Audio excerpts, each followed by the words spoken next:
High বন্ধুরা, এই যে সকাল সকাল উঠে আজ যে ভিডিও বানিয়েছি, কি বলবো, আর ভাল লাগছে না।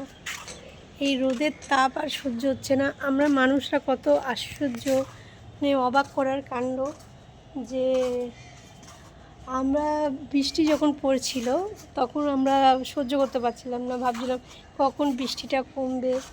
আমরা বাজারে বেরোতে পারছি না, আমরা কিছু কিনতে যেতে পারছি না, অসুবিধা হচ্ছে। আর দেখো আজকে খাটা পোড়া রোদ বেরিয়েছে, আজকে তো আরও কষ্ট হচ্ছে। মানে মানুষ কোনোভাবেই সুখী নয়, কিছু না কিছু আছে। যাই হোক, এই যে আমার দিদির ছাদ বাগানটা দেখে নাও। সকালবেলা গাছ দেখা ভালো, দাঁড়াও দেখাচ্ছি। এটা কী শাক বলো তো, কুমড়ো না লাউ, যাই হোক সেটা হবে। এই ফুলগুলো যেন আমরা ছোটোবেলায়, হ্যাঁ, মধুর, মানে এটাকে কাটতাম, কেটে পেছন দিক দিয়ে মধু ভেবে, মানে ভাবতাম যে বোটার কাছে মধু আছে, আমরা চুষে চুষে খেতাম। যাই হোক, এই দেখো এখানকার ভিউটা দেখো, দেখেছো? এই রোদেতে ছাদেতে কোনো ছাদের লোক নেই, শুধু আমার মতো পাগলরা রয়েছে।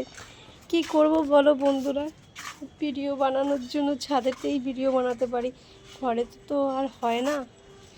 আর তাও দিদির বাড়িতে এসেই আমি ভিডিও বানাই, কিন্তু তোমরা লাইক করো না, কমেন্টও করো না, তবু আমি ভিডিও ছাড়বো। আমি মনে করি কর্ম করে যাও, তাই না? ফলের আশা করো না। আরে কর্ম করতে করতে একদিন হয়তো তোমাদের মনে আমি জায়গা বানিয়ে নিতে পারবো, তাই না? আজকে যেন অনেক কষ্টে ঘুম থেকে উঠেছি। ঘুম আমার সাংঘাতিক, মানে আমার রাত্রে তোমরা যত রাত বলবে তত রাত অবধি জেগে থাকবো, কিন্তু দিনের বেলায় যে কি ঘুম ধরে আমার, সকালে উঠতে ইচ্ছা করে না। এটা আমার কমজোরি বলতে পারো, সকালে কিছুতেই আমার ঘুম ভাঙে না। বিশ্বাস করো, জিমে যাওয়াও বন্ধ করে দিয়েছি। দেখছো আমার ফিগার, আবার একটু একটু মোটা হচ্ছি না? জিমে যাওয়া বন্ধ করে দিয়েছি, সব কিছু বন্ধ করে দিয়েছি। কী করবো বলো, ঘুম ভাঙতে চায় না। রাত্রিরে ঘুম আসবে না, দিনে আমার ঘুম ভাঙবে না। আমার মা আমাকে বলে তুই নিশাচর প্রাণী। যাই হোক, এবার আমার কাজে যেতে হবে, তৈরি হয়। রাখছি বন্ধুরা, বাই।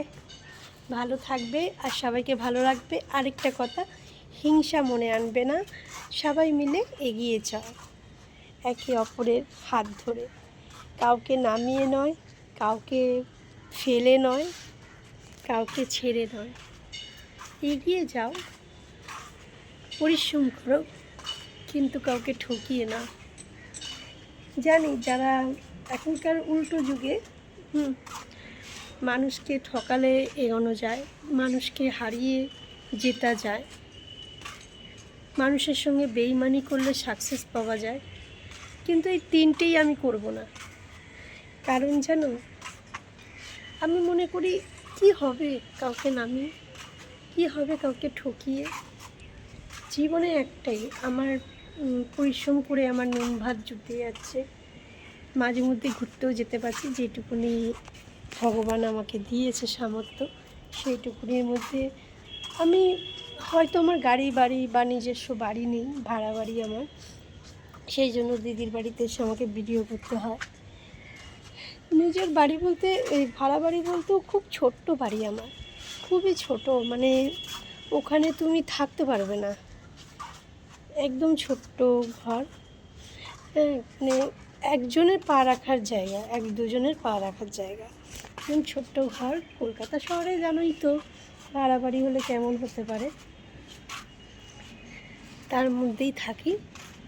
ওই জন্য ভিডিও করতে দিদির বাড়িতে আসতে হয়, কী করবো বলো, নিজের বাড়িতে তো নেই। আর আফসোস করি না, যাই কপালে থাকবে তাই হবে, তাই না? আফসোস আমার জীবনে কিছুতেই নেই। আর হাসতে হাসতে বাকি জীবনটা কাটিয়ে দিতে পারলেই তো হলো। এই মুখে হাসিটাই ভগবান দিয়েছে, এটাই যথেষ্ট, তাই না?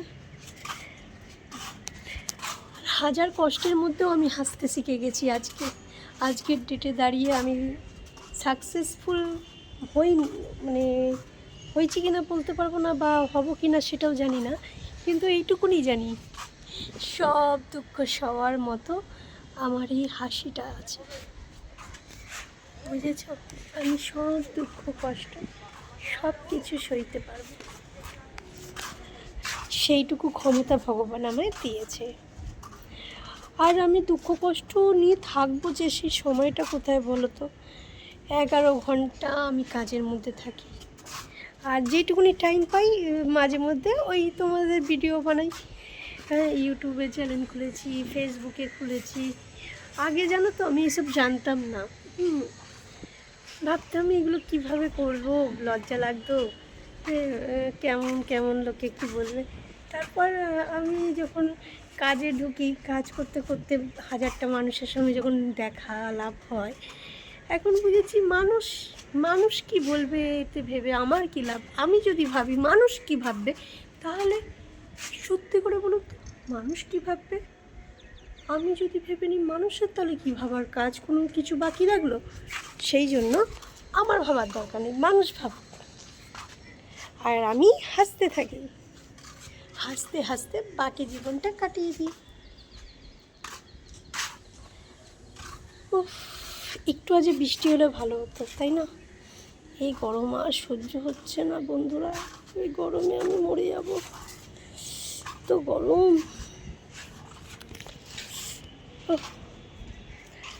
জানো বন্ধুরা, আমার প্রত্যেক মাসে একটু ঘুরতে না গেলে ভাল লাগে না।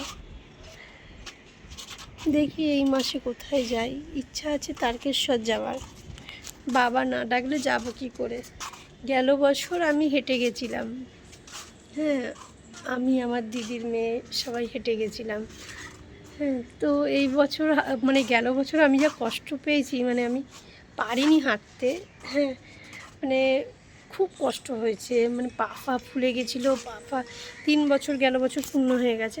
ওই জন্য আর এই বছরে মানে হেঁটে আর যাব না, ভাবছি ট্রেনে করে যাব, বাবার দর্শন করে আসব। তা এর মধ্যে যাওয়ার কথা হয়েছিল, কিন্তু ওই কিছু না কিছু বাধা, বাবা যদি না টানে তাহলে যাওয়া যায় বলো? দেখি কবে যাই। এই তো শ্রাবণ মাস পড়ে গেছে, এখন তো প্রচুর ভিড় হবে। অফ ডেটেড মানে অফ দিনের দিন যেতে হবে, বৃহস্পতিবার নাগাদ যদি যাই, তাহলে হয়তো ভালোভাবে দর্শন পাবো। এই যাবো, গিয়ে দর্শন করে আসবো। আগে মাঝে মধ্যে দক্ষিণেশ্বর প্রায় যেতাম জানো তো, এখন যাওয়া হয় না দক্ষিণেশ্বর, কোনো না কোনো কাজ পড়ে যায়। যাই হোক, ঠিক আছে, বাই। নিচে নামি দেখি দিদি কি করছে। কি ব্যথা, বাপরে বাপ, বৃষ্টি।